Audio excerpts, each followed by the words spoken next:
दिलदार पाकिस्तान की उर्दू अदब पॉडकास्ट में शहज़ादी का प्यार भरा आदाब। आज आपके लिए लेकर आए हैं 2 खाके शौकत थानवी की किताब शीश महल से। ये दोनों ही बहुत मज़ेदार दिलचस्प हैं, आपको भी ज़रूर अच्छे लगेंगे। पहला नाम है ताज। ब्रैकेट में उन्होंने लिखा हुआ है सैयद इम्तियाज़ अली। आपने ज़रूर सुना होगा ये नाम।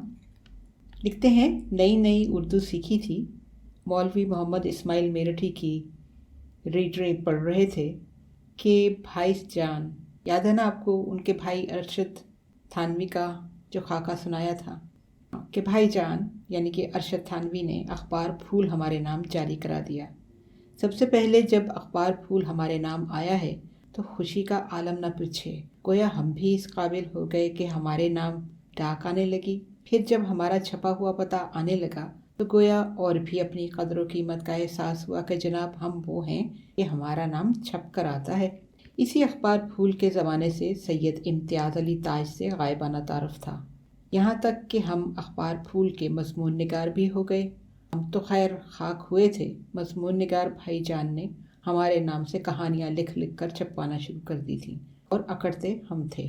बचपन का ये नक्श इस वक्त उभरा जब सैयद इम्तियाज़ अली ताज का पहला मज़ाहिया अफसाना चचा छक्कन ने तस्वीर टाँकी। इसके बाद मज़ाह निगारों की फहरिस्त में हम सब के नाम साथ साथ लिए जाने लगे। पहली मर्तबा जब लाहौर आए तो दारुल इरशाद में सैयद इम्तियाज़ अली ताज से मिलने गए। लखनवी तराश का कुर्ता, चूड़ीदार पजामा, सलीम शाही जूता पहने हुए अनारकली के मुसन्नफ से मुलाकात हुई। खूबसूरती के साथ मुस्कुरा मुस्कुरा कर पान चबा रहे थे।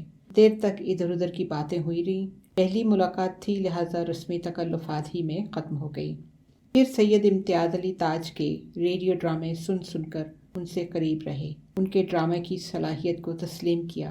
रेडियो ड्रामों के बाद इनके फिल्मी अफसाने ख़ानदान ज़मींदार की सूरत में देखे और बिला वजह खुश होते रहे।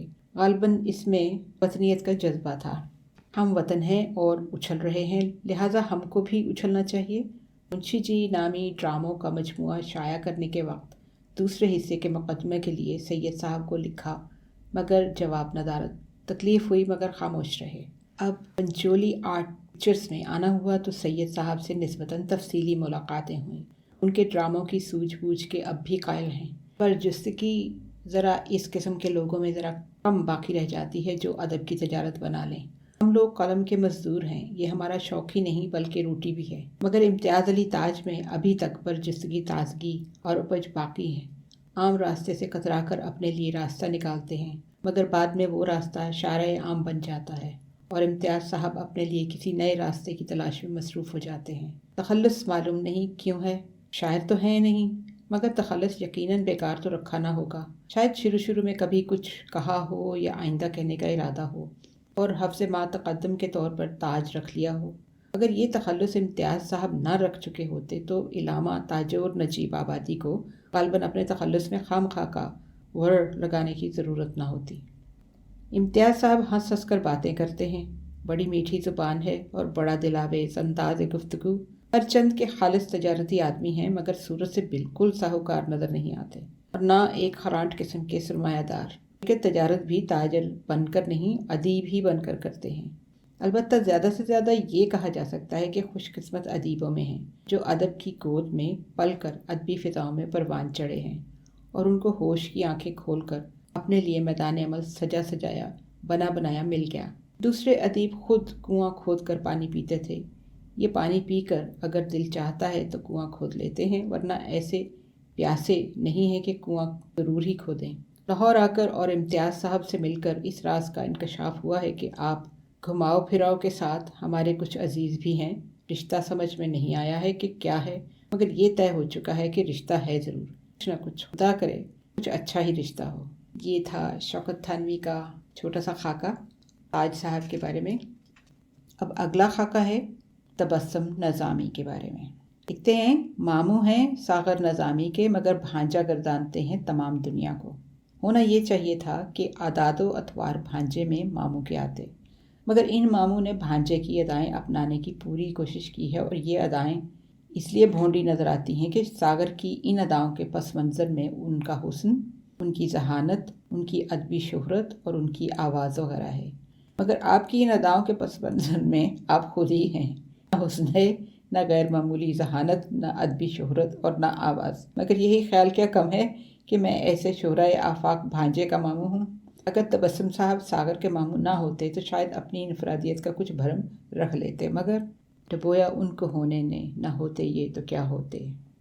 ساگر صاحب کے طفیل میں نیاز حاصل ہوا تھا۔ پھر ایک مرتبہ لکھنؤ میں آپ مہمان ہوئے، اور وہ بھی اس طرح کہ دفتر سے گھر آ کر معلوم ہوا کہ کوئی صاحب مہمان آئے ہوئے ہیں، جنہوں نے آتے ہی ملازم کو مارنے کے علاوہ باقی سب کچھ سن کر برطرف کر دیا ہے، اور خود گھومنے گئے ہوئے ہیں۔ حیرت ہوئی کہ یا اللہ، ایسا کون مہمان ہو سکتا ہے جس کو یہ گھر والے جانتے بھی نہیں، اور جس کو حقوق اتنے حاصل ہیں کہ ملازم تک کو اپنی ذاتی اختیار سے کام لے کر ہر طرف کر دیا ہے۔ بہت دماغ لڑایا کہ ہمارے کون کون سے چچا یا ماموں یا خالو یا پھپھا وغیرہ ایسے ہو سکتے ہیں جو ازراہ شفقت تشریف لے آئے ہوں، بغیر کسی اطلاع کے اور ضروری نہ سمجھا ہو اپنا تعارف کرانا گھر والوں سے، مگر سمجھ میں کچھ نہ آیا۔ تھوڑی دیر کے بعد دیکھتے کیا ہیں کہ ہمارے تو نہیں، ساگر صاحب کے ماموں پھن پھناتے ہوئے تشریف لا رہے ہیں۔ دل کو اطمینان ہو گیا کہ اپنے نہ صحیح اپنے دوست کے ماموں میں، لہٰذا اپنے ہی ماموں ہوئے۔ آتے ہی کہنے لگے، سخت بدتمیز ملازم رکھتے ہیں آپ، یعنی اس کو یہ بھی تمیز نہیں کہ گفتگو کرنا بجائے خود ایک فن ہے۔ عرض کیا، مجھے سخت ندامت ہے، مگر آخر ہوا کیا؟ برہمی سے بولے، ہوتا کیا، یعنی میں تو کہتا ہوں کہ کمرہ کھولو اور وہ کہتا ہے کہ ہم تو آپ کو پہچانتے نہیں۔ گویا ایک شاعر چور ہو سکتا ہے، ایک ادیب لفنگا ہو سکتا ہے۔ ندامت سے عرض کیا، وہ جاہل ہے اور تعلیم یافتہ ملازم رکھنے کی استعداد نہیں ہے۔ بہرحال آپ نے اچھا کیا کہ اس کو سزا دے دی۔ شیروانی ٹانگ کر بولے، بہرحال کھانے میں کیا دیر ہے؟ دست بدستہ عرض کیا، تیار ہے، اور فوراً ہی کھانے کا انتظام کر دیا۔ تبسم صاحب نے اس عرصے میں لباس تبدیل کیا اور کھانے پر آ گئے، مگر کھانا دیکھ کر آگ بگولا ہی تو ہو گئے۔ ایک شاعر کی قیمت بس یہی ہے؟ حیرت سے پوچھا، میں سمجھا نہیں، کیا مطلب ہے آپ کا؟ فرمایا، یعنی بس یہ کھانا؟ سبحان اللہ، ایک ادیب اور ایک شاعر کی کیا خوب قیمت مقرر کی ہے آپ نے۔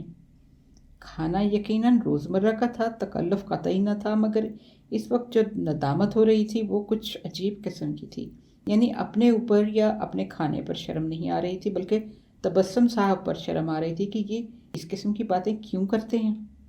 وہ دور گزر گیا۔ تبسم صاحب عرصہ تک غائب رہنے کے بعد پھر جو ملے تو بالکل دوسری چیز تھے، نہ وہ تیزی، نہ وہ تسنا، بلکہ کچھ سلجھے ہوئے سے آدمی تھے۔ ارادہ ہوا کہ ان سے شکایت کریں کہ آپ کہیں اور کیوں ٹھہرے ہیں، مگر ڈر لگا کہ گھر پہنچ کر اگر یہ پہلے ہی جیسے ہو گئے تو پھر نیا ملازم ڈھونڈنا پڑے گا۔ کیسے لگے آپ کو تبسم صاحب؟ آپ کے ساتھ پھر ملاقات ہوگی اگلی پوڈ کاسٹ میں۔ Until next time, take care, God bless, اللہ حافظ۔